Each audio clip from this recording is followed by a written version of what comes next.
Anne of Green Gables by L. M. Montgomery. Chapter 20. A Good Imagination Gone Wrong. Spring had come once more to Green Gables. The beautiful, capricious, reluctant Canadian spring lingering along through April and May in a succession of sweet, fresh, chilly days with pink sunsets and miracles of resurrection and growth. The maples in Lover's Lane were red-budded and little curly ferns pushed up around the dryad's bubble. Away up in the barrens, behind Mr. Silas Sloane's place, the mayflowers blossomed out, pink and white stars of sweetness under their brown leaves. All of the school girls and boys had one golden afternoon gathering them, coming home in the clear, echoing twilight with arms and baskets full of flowery spoil. "I'm so sorry for people who live in lands where there are no mayflowers," said Anne. "Diana says perhaps they have something better, but there couldn't be anything better than mayflowers, could there, Marilla? And Diana says if they don't know what they're like, they don't miss them, but I think that is the saddest thing of all. I think it would be tragic, Marilla, not to know what mayflowers are like and not to miss them. Do you know what I think mayflowers are, Marilla? I think they must be the souls of the flowers that died last summer, and this is their heaven. But we had a splendid time today, Marilla. We had our lunch down in a big mossy hollow by an old well. Such a romantic spot. Charlie Sloane dared Artie Gillis to jump over it, and Artie did because he wouldn't take a dare. Nobody would in school. It is very fashionable to dare. Mr. Phillips gave all the mayflowers he found to Prissy Andrews, and I heard him say, 'Sweets to the sweet.' He got that out of a book, I know, but it shows he has some imagination. I was offered some mayflowers too, but I rejected them with scorn. I can't tell you the person's name because I have vowed never to let it cross my lips. We made wreaths of the mayflowers and put them on our hats, and when the time came to go home, we marched in procession down the road, 2 by 2, with our bouquets and wreaths singing, 'My Home on the Hill.' Oh, it was so thrilling, Marilla. All of Mr. Silas Sloane's folks rushed out to see us, and everybody we met on the road stopped and stared after us. We made a real sensation." "Not much wonder. Such silly doings," was Marilla's response. After the mayflowers came the violets, and Violet Vale was empurpled with them. Anne walked through it on her way to school with reverent steps and worshiping eyes as if she trod on holy ground. "Somehow," she told Diana, "when I'm going through here, I really don't care whether anybody gets ahead of me in class or not. But when I'm up in school, it's all different, and I care as much as ever. There's such a lot of different Annes in me. I sometimes think that is why I'm such a troublesome person. If I was just the one Anne, it would be ever so much more comfortable, but then it wouldn't be half so interesting." One June evening, when the orchards were pink-blossomed again, when the frogs were singing silvery sweet in the marshes above the head of the lake of shining waters, and the air was full of the savor of clover fields and balsamic fir woods, Anne was sitting by her gable window. She had been studying her lessons, but it had grown too dark to see the book, so she had fallen into wide-eyed reverie, looking out past the boughs of the Snow Queen, once more bestarred with its tufts of blossoms. In all essential respects, the little gable chamber was unchanged. The walls were as white, the pincushion as hard, the chairs as stiffly and yellowly upright as ever. Yet the whole character of the room was altered. It was full of a new vital, pulsing personality that seemed to pervade it and to be quite independent of schoolgirl books and dresses and ribbons, and even of the cracked blue jug full of apple blossoms on the table. It was as if all the dreams, sleeping and waking, of its vivid occupant had taken a visible, although immaterial form and had tapestried the bare room with splendid, filmy tissues of rainbow and moonshine. Presently, Marilla came briskly in with some of Anne's freshly ironed school aprons. She hung them over a chair and sat down with a short sigh. She had had one of her headaches that afternoon, and although the pain had gone, she felt weak and tuckered out, as she expressed it. Anne looked at her with eyes limpid with sympathy. I do truly wish I could have had the headache in your place, Marilla. I would have endured it joyfully for your sake. I guess you did your part in attending to the work and letting me rest, said Marilla. You seem to have got on fairly well and made fewer mistakes than usual. Of course, it wasn't exactly necessary to starch Matthew's handkerchiefs. And most people, when they put a pie in the oven to warm up for dinner, take it out and eat it when it gets hot, instead of leaving it to be burned to a crisp. But that doesn't seem to be your way, evidently. Headaches always left Marilla somewhat sarcastic. Oh, I'm so sorry, said Anne penitently. I never thought about that pie from the moment I put it in the oven till now, although I felt instinctively that there was something missing on the dinner table. I was firmly resolved when you left me in charge this morning not to imagine anything but keep my thoughts on facts.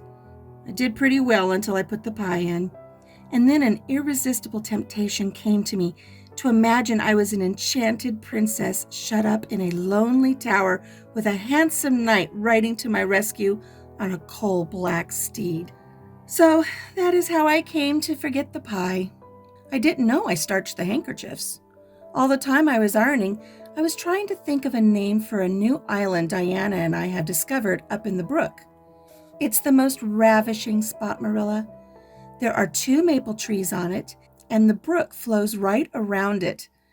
At last it struck me that it would be splendid to call it Victoria Island because we found it on the Queen's birthday. Both Diana and I are very loyal. But I'm very sorry about the pie and the handkerchiefs. I wanted to be extra good today because it's an anniversary. Do you remember what happened this day last year, Marilla? No, I can't think of anything special. Oh, Marilla, it was the day I came to Green Gables. I shall never forget it. It was the turning point in my life. Of course, it wouldn't seem so important to you.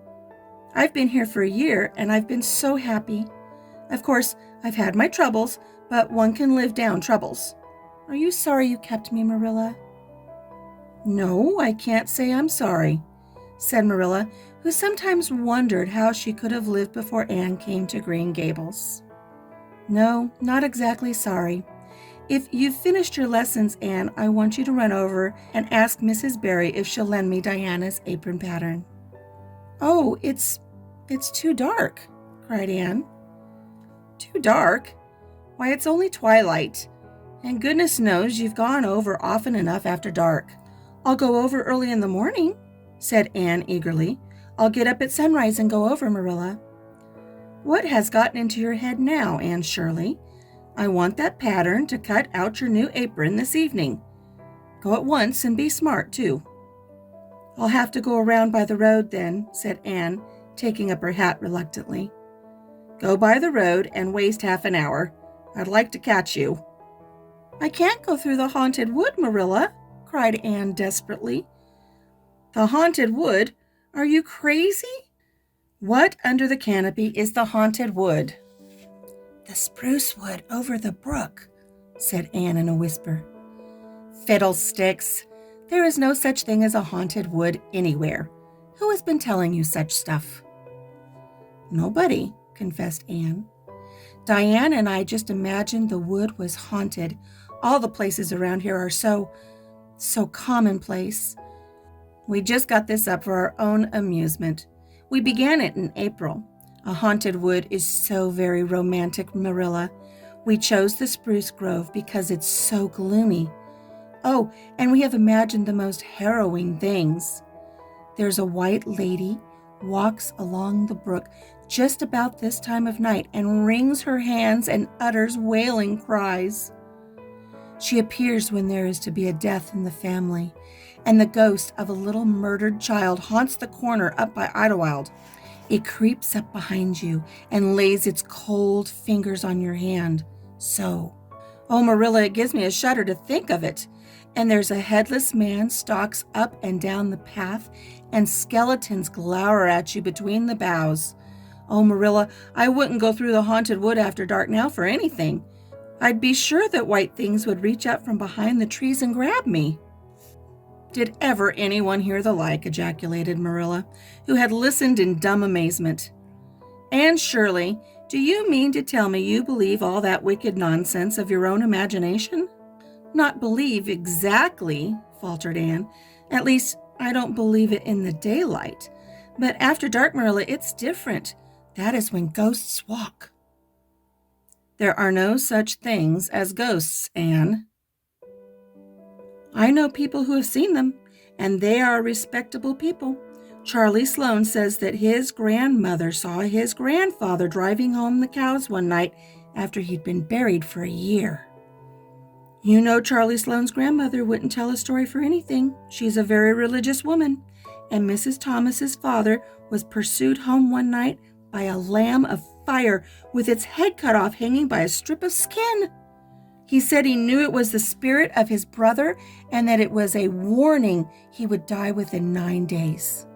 He didn't, but he died 2 years after, so you see it was really true. And Ruby Gillis says, Anne Shirley, interrupted Marilla firmly, I never want to hear you talking in this fashion again. I've had my doubts about that imagination of yours right along, and if this is going to be the outcome of it, I won't countenance any such doings. You'll go right over to Barry's, and you'll go through that spruce grove, just for a lesson and a warning to you, and never let me hear a word out of your head about haunted woods again. Anne might plead and cry as she liked, and did, for her terror was very real.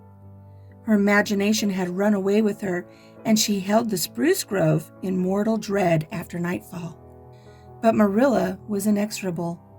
She marched the shrinking ghost seer down to the spring and ordered her to proceed straightway over the bridge and into the dusky retreats of wailing ladies and headless specters beyond. Oh, Marilla, how can you be so cruel? Sobbed Anne. What would you feel like if a white thing did snatch me up and carry me off? I'll risk it, said Marilla unfeelingly. You know I always mean what I say. I'll cure you of imagining ghosts into places. March, now. Anne marched. That is, she stumbled over the bridge and went shuddering up the horrible dim path beyond. Anne never forgot that walk. Bitterly did she repent the license she had given to her imagination. The goblins of her fancy lurked in every shadow about her, reaching out their cold, fleshless hands to grasp the terrified small girl who had called them into being. A white strip of birch bark blowing up from the hollow over the brown floor of the grove made her heart stand still. The long-drawn wail of 2 old boughs rubbing against each other brought out the perspiration in beads on her forehead. The swoop of bats in the darkness over her was as the wings of unearthly creatures. When she reached Mr. William Bell's field, she fled across it as if pursued by an army of white things and arrived at the Barry kitchen door, so out of breath that she could hardly gasp out her request for the apron pattern. Diana was away, so that she had no excuse to linger. The dreadful return journey had to be faced.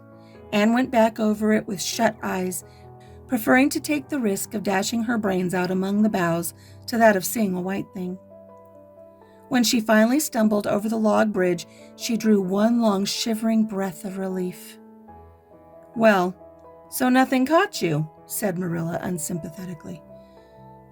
Oh, Marilla, chattered Anne, I'll be contented with commonplace places after this. That concludes Chapter 20. Join us next time for Chapter 21, A New Departure in Flavorings.